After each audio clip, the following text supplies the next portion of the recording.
How do you evaluate the mountains of text your AI produces? Traditional metrics might not fit your task, and labeling by hand takes forever. So today, court is in session. Meet the LLM-judge, an AI that grades other AI at scale.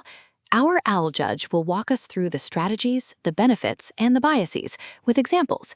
All rise. Picture this poor human. Output number 482 of 1,000. If you've ever manually labeled hundreds of chatbot replies or summaries, you know the pain. And classic automatic metrics may simply not fit the thing you care about. What you want is judgment that scales, adapts, and can explain itself. Cue the owl. Here's the idea. Instead of a human reading everything, a large language model sits on the bench and evaluates the outputs of other models. The outputs take the stand. The judge applies your criteria and hands down verdicts with reasons. We'll look at this in 3 parts: the strategies, the benefits, and the drawbacks. For reference-free evaluation, there are 2 main strategies. Strategy 1, direct assessment.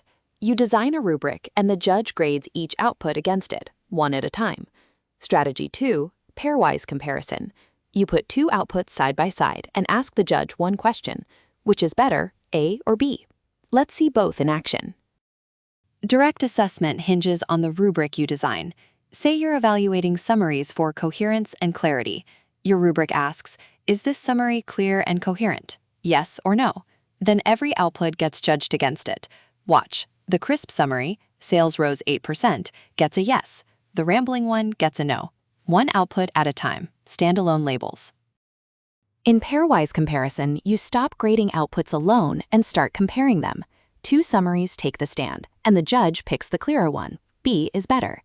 And when you have many outputs, you run lots of these little duels, and a ranking algorithm turns all the wins and losses into a leaderboard, from best to worst. So, which strategy is better? User research on EvalAssist, a newly open-sourced evaluation framework, found about half of participants preferred direct assessment for its clarity and the control of designing your own rubric. About a quarter preferred pairwise, especially for subjective tasks. The rest combined them: rubrics for compliance, then ranking to pick the best output. It's task and user dependent.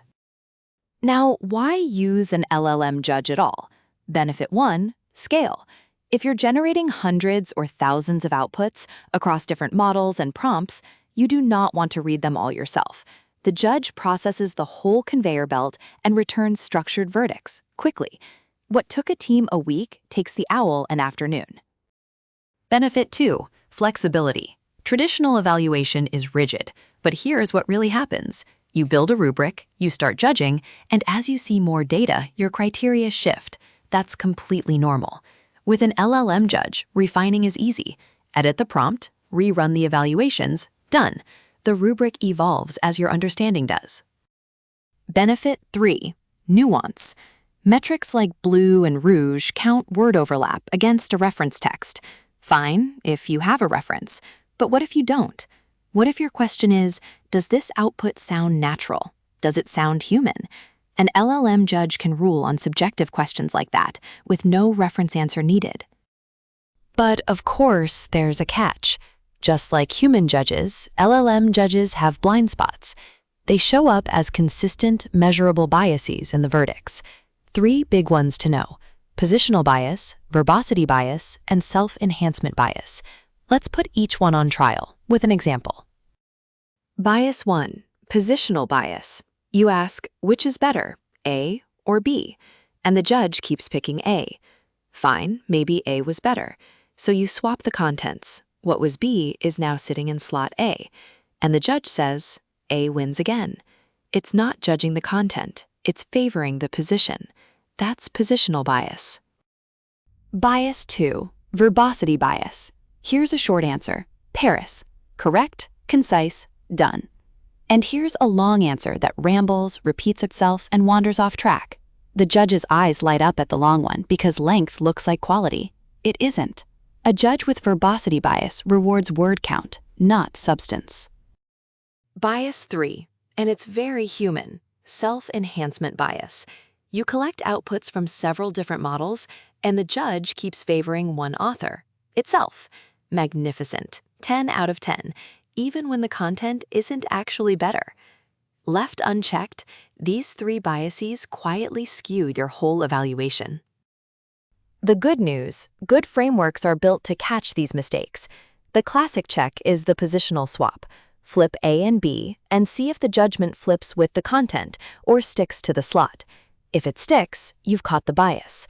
Bias in LLM judges doesn't mean the system is broken. It means you stay vigilant. So here's the verdict. If you're tired of manually grading outputs, an LLM judge gives you scalable, transparent, and nuanced evaluation. Design a rubric or run pairwise duels, and always test your judge for bias. If this helped, give it a like, subscribe for more whiteboards, and tell me in the comments, would you trust an AI to grade your AI? Court adjourned.